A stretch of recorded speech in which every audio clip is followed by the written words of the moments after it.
السلام علیکم ورحمت الله وبرکاته. بعضې محترمین په خپل سر باندې خلک په ګروپانو کې جمع کوي. اول زه یم سهار کښېنم درو څلور ګروپانو ته ولېدلی یم.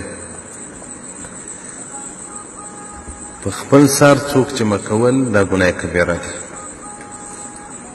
که څوم دیني ګروپ وي، دا چې د خبرو ګروپ ته جمع کوي یا د معلوماتو ګروپ ته جمع کوي، نو دغه به بیا کومه ګناه وي. عبدالله بن عمر رضی الله عنه څخه روایت دی، د مشکات شریف شپږم حدیث دی چې رسول الله صلی الله علیه وسلم فرمایلی دي: المسلم من سلم المسلمون من لسانه و یده.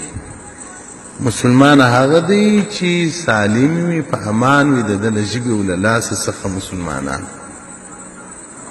نو عزې د مؤمن کبیره ګناه ده. نو که دوی ما مؤمن نه بولي، کافر مې بولي، بیا خو بیا ځان ته خبره ده، ضرر رسوي. او کافر سړی بیا اسلامي ګروپان ته نه اچوي، د خبرو ګروپان ته اچوي. ولې دی کوي؟ د خدای په لحاظ شرم وکړي، حیا وکړي. ستاسو د علماو سره دغه رویه ده، تاسو د علماو سره دغه کردار دی. هغه خبر نه وي تا ګروپانو ترجمه کړی. دا به د نورو عوامو سره څه حالات وي. نو هر هغه څوک که زما خادم وي، که د بل عالم خادم وي، که جهادي ګروپونه وي، که اسلامي ګروپونه وي، که د ګپې ګروپونه وي، بې اجازې څوک را اچول ګناه کبیره ده، ګناه کبیره ده، ګناه کبیره ده. رسول الله صلی الله علیه وسلم راته وایي مسلمان هغه دی چې مسلمان ورڅخه په امان وي د ده له ضرر.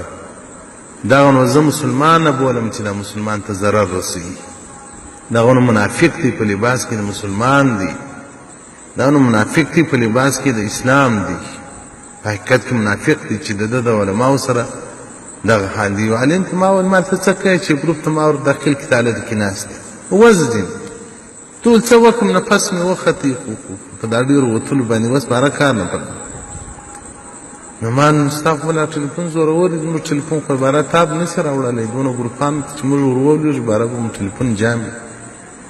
حدیث نمبر شپږم صفحه 130 کتاب الایمان مرقات شرح المشکات جلد اول.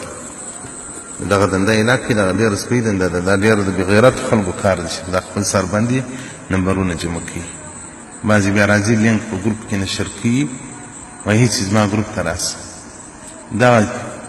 دغه دنده د بېغیرتي کار دی. د مؤمن د مسلمان د پښتون دا جرأتمن غیرتمن به ګرځي. که څوک ستا ګروپ ته درتلی، که میډیا وه که دیني ګروپ و، خپله به ځان در ورسوي، خپله به ځان در ورسوي. دا چې څوک ناروا د خیر په نیت باندې کوي، په دې کې کافران کېږي. محترمینو، والسلام علیکم ورحمت الله وبرکاته.